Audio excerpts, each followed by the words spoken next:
Good morning. Just a few thoughts from the upper room. Judas has just left. He has gone out to betray Jesus, and nobody knows but Jesus, and he has told John who it is. And he then comforts them. He comforts them because it is going to be a night of chaos and a few days of darkness. Chaos because uh, once they leave the upper room and go to Gethsemane, then the mob come with Judas. The shepherd is smitten, the sheep scatter. Peter, as Jesus foretold, denies him 3 times. Jesus is brutally crucified and he's buried, and they feel all is lost. But he rises, as we know, the third day. Yet soon after, he ascends to heaven. So Jesus comforts them first in the immediate chaos, for the immediate chaos of the mob, the fact that they all will scatter, even though they say, "We will not run from you, we will never leave." And Peter, of course, also saying he'll die, but he denies Jesus 3 times. This is the chaos, and to see that. But then he wants to comfort them beyond it, because though he rises again from the dead after 40 days, he will ascend to heaven, and then they will be without his physical presence anymore.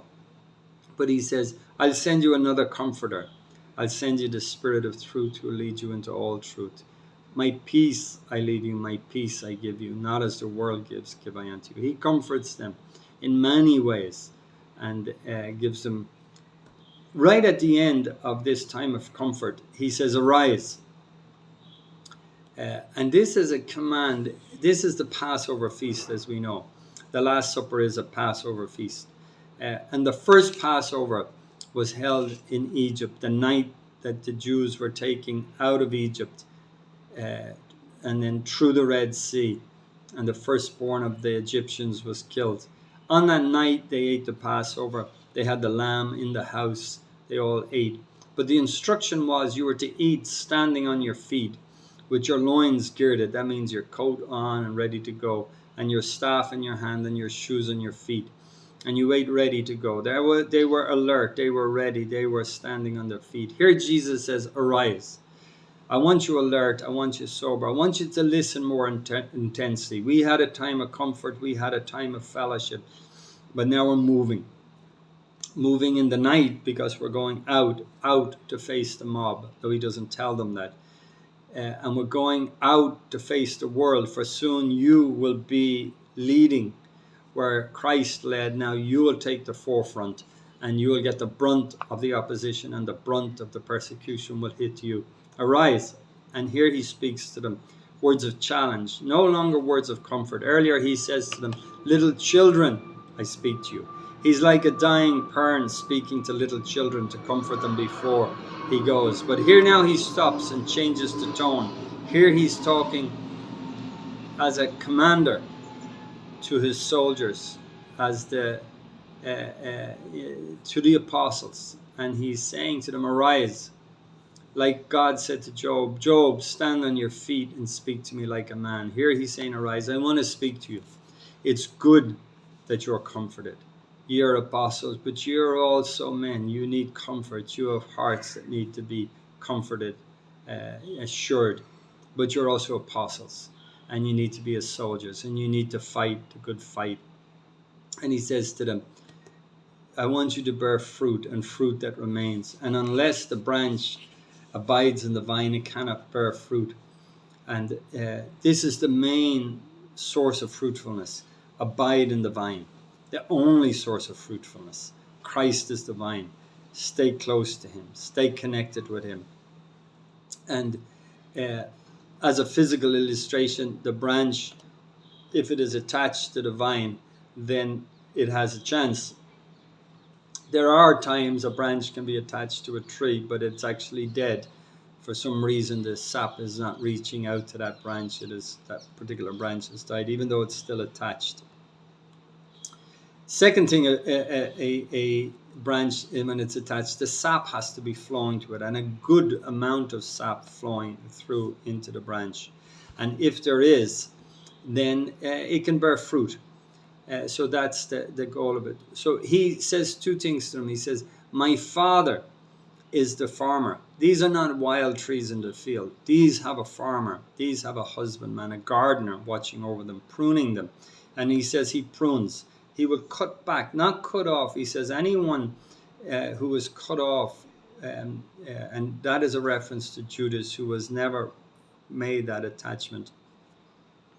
But my Father will prune back. He'll prune back the excess things in our life. He'll cut things out of our life that are unessential. Sometimes a tree in our Christian life, especially early on, and many other stages of our Christian life, there's a lot of leaves but not a lot of fruit. There's a lot of outward show but not a lot of usefulness or fruitfulness in it. And so God cuts back all that showiness from our life so that the energy and the source of the sap can be concentrated on the areas that can bear fruit. And he prunes that back by circumstantial changes and other such things.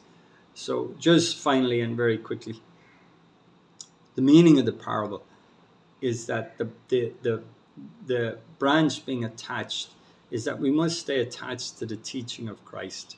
We must keep his teaching firm in our hearts and minds and firmly in our mouths, speaking it consistently.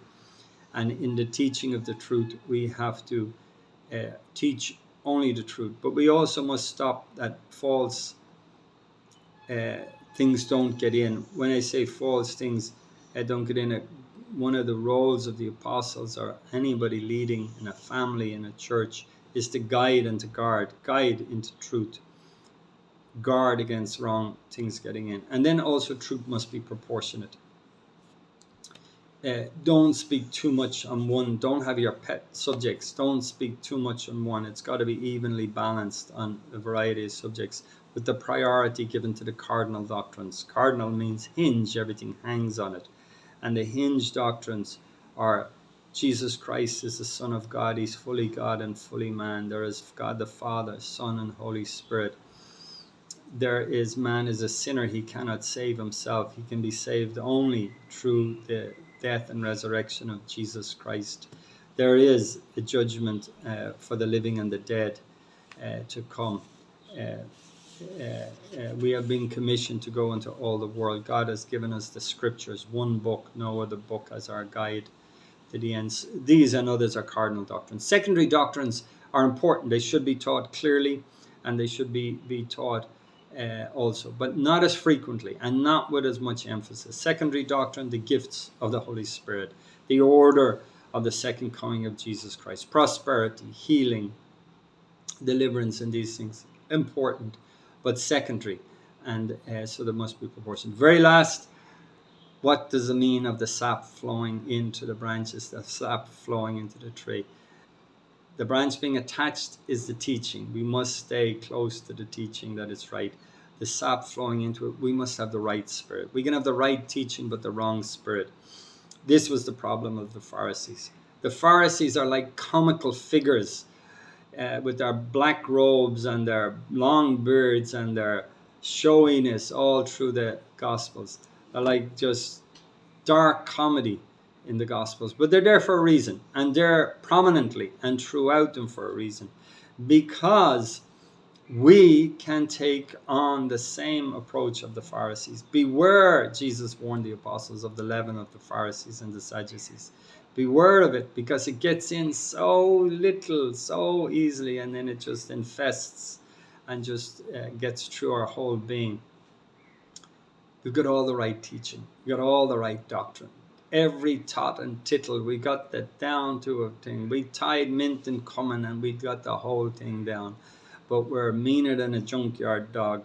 We are like have lost mercy and justice and humility. And Jesus says,